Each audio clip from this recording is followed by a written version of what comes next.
नमस्कार, ये आकाशवाणी पटना है। अब आप संजीव कुमार वर्मा से प्रादेशिक समाचार सुनिए। पहले मुख्य समाचार। प्रदेश में विभिन्न सेक्टर की प्रमुख कंपनियां 1,80,000 करोड़ रुपए का करेंगी निवेश। अडानी इंटरप्राइजेस और सन पेट्रोकेमिकल्स ने प्रदेश में 55,000 करोड़ रुपए से अधिक के निवेश पर जताई सहमति। पुलिस महानिदेशक विनय कुमार ने कहा, पुलिस प्रशासन राज्य में कानून व्यवस्था को बनाए रखने और अपराधों पर नियंत्रण रखने के लिए प्रतिबद्ध। और जदयू के वरिष्ठ नेता राजीव रंजन सिंह ने कांग्रेस पर संविधान निर्माता डॉक्टर भीमराव अंबेडकर को अपमानित करने का आरोप लगाया। राजद नेता तेजस्वी प्रसाद यादव ने राहुल गांधी पर प्राथमिकी को साजिश बताया। अब समाचार विस्तार से। पटना के ज्ञान भवन में आयोजित Bihar business connect global investors summit में विभिन्न सेक्टर की प्रमुख कंपनियों के साथ 1,80,000 करोड़ रुपए के निवेश पर सहमति बनी है। इसमें प्रमुख रूप से अडानी ग्रुप की ओर से राज्य में 20,000 करोड़ रुपए की लागत से थर्मल प्लांट स्थापित किए जाने की घोषणा की गई है। अडानी इंटरप्राइजेज के प्रबंध निदेशक प्रणव अडानी ने कहा कि अडानी समूह बिहार में अन्य कई हजार करोड़ रुपए की परियोजनाओं पर काम कर रहा है, जिससे युवाओं को रोजगार मिलेगा। In 3 sectors, logistics, gas distribution and agri-logistics, we have already invested in excess of 850 crore rupees and have created 25,000 direct and indirect employment opportunities. We are now going to invest an additional 2,300 crores in these sectors. वहीं सन petrochemicals के MD Dilip Sanghvi ने बिहार में 36,700 करोड़ रुपए निवेश करने की घोषणा की। उन्होंने कहा कि यह निवेश अक्षय ऊर्जा और ग्रीन इंफ्रास्ट्रक्चर में 30,000 से अधिक नौकरियां सृजित करेगा। We are investing 36,700 crore rupees in renewable energy and storage infrastructure. I wish to use this opportunity to appreciate the significant change in the investors' sentiment and environment in the state, which encourages us to commit this and in subsequent projects. मुख्यमंत्री नीतीश कुमार अस्वस्थ होने के कारण summit में शामिल नहीं हो पाए। मुख्यमंत्री का संदेश लेकर पहुंचे ऊर्जा मंत्री विजेंद्र प्रसाद यादव ने कहा कि बिहार में उद्योगों के लिए तैयार हुए अनुकूल माहौल का पूरा लाभ प्रदेश के लोगों को मिलेगा। आप जानते हैं कि हमारी सरकार ने उद्योगों के विकास के लिए कई तरह की नीतियां बनाई है। पिछले 18 वर्षों में हमने बिहार में विकास के अनेक कार्य किए। खुशी की बात है कि अब आप लोगों को भी बिहार के विकास के लिए काम कर रहे हैं। इससे बिहार के लोगों को रोजगार मिल रहा है। मुझे पूरा विश्वास है कि बिहार में औद्योगिक क्षेत्र में विकास के लिए जो माहौल तैयार हुआ है, उसका पूरा फायदा यहाँ के लोगों को मिलेगा। वहीं उद्योग मंत्री नीतीश मिश्रा ने समिट को संबोधित करते हुए कहा कि बिहार ने नेगेटिव ग्रोथ रेट से अपनी यात्रा शुरू की थी, लेकिन आज यह प्रगति करते हुए भारत के प्रमुख विकास इंजन के रूप में अपनी पहचान बना चुका है। जब 2005 में सरकार बनी, मैं उस सरकार का भी हिस्सा था और आज 19 वर्षों में बिहार का जो ट्रांसफॉर्मेशन है, we started from a negative growth rate और उस नेगेटिव ग्रोथ रेट से हमारे जो बिहार की विकास यात्रा है लगातार बढ़ती जा रही है और आज आप भी उस कड़ी में जुड़ गए हैं और मुझको पूरा विश्वास है कि बिहार में क्षमता है अपने देश के लिए एक प्रमुख ग्रोथ इंजन बनने की। उद्योग विभाग की सचिव वंदना प्रेयसी ने कहा कि सम्मेलन में देश की प्रमुख कंपनियों के साथ निवेश के समझौते से बिहार में उद्योग धंधों का तेजी से विकास होगा और बड़े पैमाने पर रोजगार के अवसर सृजित होंगे। इस बार 1,80,000 करोड़ का निवेश मिला है। जो कि सर ये पिछले साल 53,000 करोड़ था और उसके 3 गुना से भी ज्यादा है सर। फूड प्रोसेसिंग है, जनरल मैन्युफैक्चरिंग है, हेल्थ है, IT, logistics, plastic and rubber, real estate, renewable energy, textile and leather, tourism and hospitality and skill development, ये हमारे मुख्य सेक्टर्स हैं। उप मुख्यमंत्री विजय कुमार सिन्हा ने आरोप लगाया है कि लालू परिवार के शासनकाल में भ्रष्टाचार और अराजकता के कारण उद्योग धंधों का विकास नहीं हो पाया। श्री सिन्हा ने कहा कि मुख्यमंत्री नीतीश कुमार की अगुवाई में डबल इंजन सरकार राज्य में औद्योगिक विकास के लिए प्रतिबद्ध है। उन्होंने कहा कि आज प्रमुख कंपनियों के साथ बिहार में 1,80,000 करोड़ रुपए के निवेश ने सरकार के कल्याणकारी कार्यों पर मुहर लगाई है। तेजस्वी यादव जी और उनके पिताजी श्रीमान लालू प्रसाद यादव जी आज उन्हीं लोगों को चेहरा देखकर निवेशक बिहार से पलायन किया, उद्योग धंधे बंद हुए। अब फॉरेन के उद्योग चलाकर जो हमारा उद्योग बिहार का रोजगार का अवसर देने वाला था वो कहीं न कहीं कमजोर पड़ा। उनके चेहरे पर अब लोगों को विश्वास नहीं है। मोदी नीतीश की जोड़ी पर विश्वास है, डबल इंजन की सरकार पर विश्वास है और इन दोनों के किए हुए कार्यों पर मुहर लगाने के लिए आज 1,80,000 करोड़ का निवेश भी हुआ है, रोजगार का अवसर भी बढ़ा है। राज्य के नवनियुक्त पुलिस महानिदेशक विनय कुमार ने कहा कि पुलिस प्रशासन राज्य में कानून व्यवस्था को बनाए रखने और अपराधों पर नियंत्रण रखने के लिए प्रतिबद्ध है। उन्होंने भरोसा दिलाया कि राज्य में अपराधियों और भ्रष्टाचारियों के खिलाफ लगातार कार्रवाई जारी रहेगी। श्री कुमार आज पटना में गृह विभाग की ओर से आयोजित प्रेस कॉन्फ्रेंस को संबोधित कर रहे थे। इस अवसर पर गृह विभाग के प्रधान सचिव अरविंद चौधरी ने 2024 में सरकार की उपलब्धियों को साझा करते हुए बताया कि राज्य में अपराध के ग्राफ में गिरावट दर्ज की गई है। राज्य सरकार पुलिस को बेसिक बुनियादी सुविधाएं प्रदान करने की पूरी कोशिश कर रही है। CCTNS के तहत सभी थानों में FIR ऑनलाइन दर्ज किया जा रहा है। NCRB के अनुसार हमारा परफॉर्मेंस विभिन्न मानदंडों पर करीब 84% है। इसको और भी बेहतर करने का प्रयास किया जा रहा है। केंद्रीय मंत्री और जदयू के वरिष्ठ नेता राजीव रंजन सिंह उर्फ ललन सिंह ने आरोप लगाया है कि कांग्रेस के शासनकाल में संविधान के निर्माता डॉक्टर भीमराव अंबेडकर का हमेशा अपमान किया गया। श्री सिंह ने नई दिल्ली में संवाददाताओं से बातचीत में कल संसद में प्रवेश के दौरान हंगामे के लिए कांग्रेस नेता राहुल गांधी को जिम्मेवार करार देते हुए कहा कि उनका रवैया छात्र नेता की तरह है।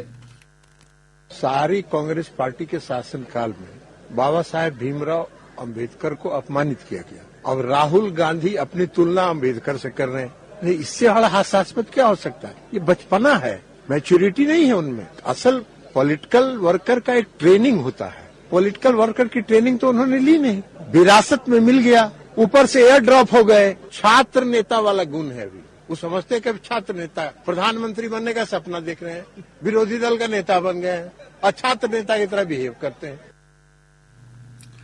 राजद नेता तेजस्वी प्रसाद यादव ने कल संसद में प्रवेश के दौरान हुई झड़प के बाद कांग्रेस नेता राहुल गांधी पर हुई प्राथमिकी को साजिश बताया है। आज पूर्णिया में संवाददाताओं से बातचीत में श्री यादव ने कहा कि संसद में जिस प्रकार संविधान निर्माता डॉक्टर भीमराव अंबेडकर को अपमानित किया गया, उससे लोगों का ध्यान हटाने के लिए यह कार्रवाई की गई है। देश की जनता बेवकूफ तो है नहीं कि जो ये पिक्चर दिखाएंगे वही पिक्चर देश की जनता देखेगी। हम लोग अंधे तो है नहीं। हम लोग सब लोग जानते हैं कि बीजेपी के लोगों की मानसिकता बाबा साहब अम्बेडकर के प्रति क्या है। हमने शुरू से कहा कि इस देश के लोग जो है बाबा साहब अम्बेडकर का अपमान सहेंगे नहीं। और जो भाषा के क्या बाद में बोले क्या पहले बोले छोड़ो, वो तो जो लिखा हुआ था वो बोल रहे। जो अपने मन से उन्होंने 17 सेकंड में जो बोला वो सच्चाई निकल आई। प्रादेशिक समाचार आप आकाशवाणी पटना से सुन रहे हैं। ताजा समाचारों के लिए आप हमारे एक्स हैंडल AIR News _ पर जा सकते हैं। एक राष्ट्र एक चुनाव से संबंधित 2 विधेयकों को संसद की संयुक्त समिति को भेज दिया गया है। समिति में लोकसभा के 27 सदस्य और राज्यसभा के 12 सदस्य शामिल हैं। आज लोकसभा की कार्यवाही शुरू होने के बाद विधि और न्याय मंत्री अर्जुन राम मेघवाल ने 129वां संशोधन विधेयक 2024 और केंद्र शासित प्रदेश कानून संशोधन विधेयक 2024 को संसद की संयुक्त समिति को भेजने का प्रस्ताव पेश किया। यह समिति संसद के अगले सत्र तक अपनी रिपोर्ट सदन को सौंप देगी। इधर संसद के दोनों सदनों की कार्यवाही हंगामे के कारण अनिश्चित काल के लिए स्थगित कर दी गई। एक राष्ट्र एक चुनाव के लिए गठित संयुक्त संसदीय समिति JPC के सदस्य के रूप में बिहार से भाजपा सांसद डॉक्टर संजय जायसवाल और लोजपा रामविलास की सांसद शांभवी चौधरी को नामित किया गया है। JPC का सदस्य बनाए जाने पर इन दोनों ने प्रधानमंत्री नरेंद्र मोदी का आभार व्यक्त किया है। इन्होंने कहा कि चुनावी प्रणाली को और अधिक पारदर्शी, प्रभावी और समावेशी बनाने में वे अपना पूर्ण योगदान देंगे। पूर्व प्रधानमंत्री भारत रत्न अटल बिहारी वाजपेयी की 100वीं जयंती भारतीय जनता पार्टी सुशासन दिवस के रूप में मनाएगी। भाजपा के प्रदेश अध्यक्ष डॉक्टर दिलीप जायसवाल ने आज पटना में बताया कि यह कार्यक्रम 25 दिसंबर से शुरू होकर 1 वर्ष तक चलेगा। इस दौरान प्रदेश के मंडल स्तर तक कार्यक्रम आयोजित किए जाएंगे। अटल बिहारी वाजपेयी जी के योगदान को पूरा देश कभी भूल नहीं सकता और अटल बिहारी वाजपेयी जी का ये 100वां जन्म जयंती मनाया जा रहा है और 100 वर्ष पूरा होने के कारण पार्टी ने ये फैसला लिया है कि हम सुशासन दिवस के रूप में अटल जी के जयंती को 1 वर्ष तक लगातार विभिन्न कार्यक्रम के माध्यम से मनाएंगे। इसकी शुरुआत 25 दिसंबर को प्रदेश कार्यालय से हो रहा है। श्रम संसाधन विभाग की ओर से आज मुंगेर के पोलो मैदान में नियोजन सह मार्गदर्शन मेला का आयोजन किया गया। मेले में 21 निजी कंपनियों ने भाग लिया। इस दौरान 1785 अभ्यर्थियों ने नौकरी के लिए आवेदन किया। इनमें 410 अभ्यर्थियों को विभिन्न कंपनियों की ओर से चयनित किया गया। यह जानकारी नियोजनालय निदेशालय के उप निदेशक शंभुनाथ सुधाकर ने दी है। नालंदा स्थित उद्यान महाविद्यालय किसानों को विषाणु रहित आलू का बीज उपलब्ध कराएगा।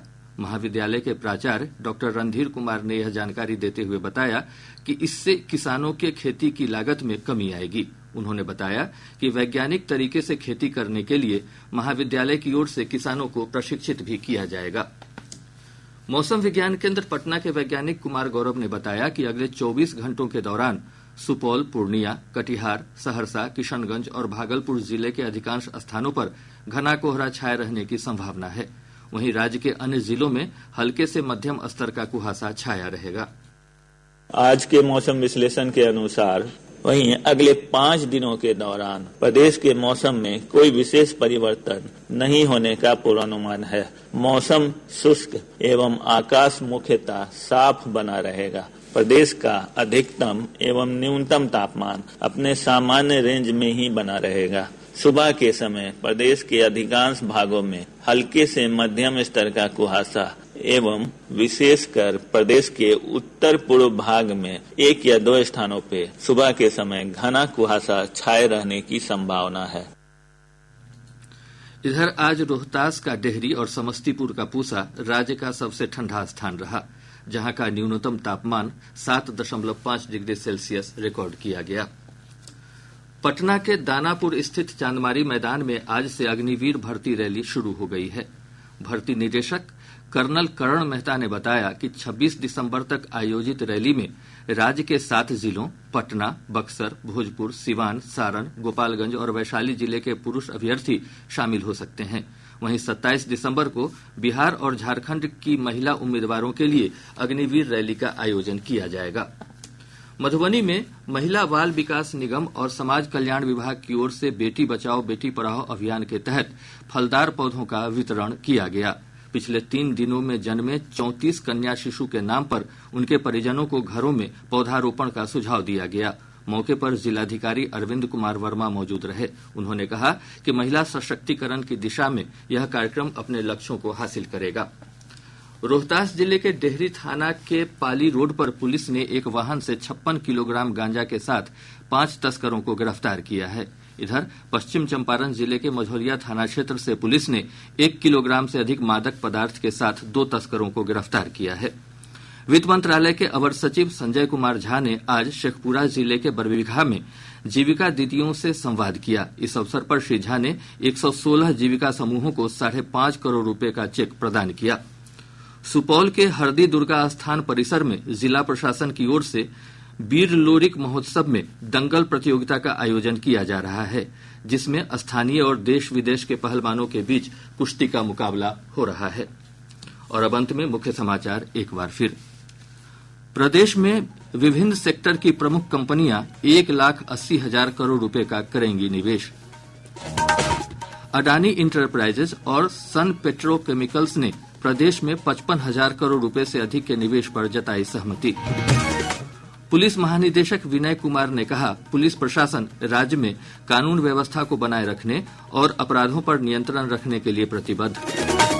और जदयू के वरिष्ठ नेता राजीव रंजन सिंह ने कांग्रेस पर संविधान निर्माता डॉक्टर भीमराव अंबेडकर को अपमानित करने का आरोप लगाया।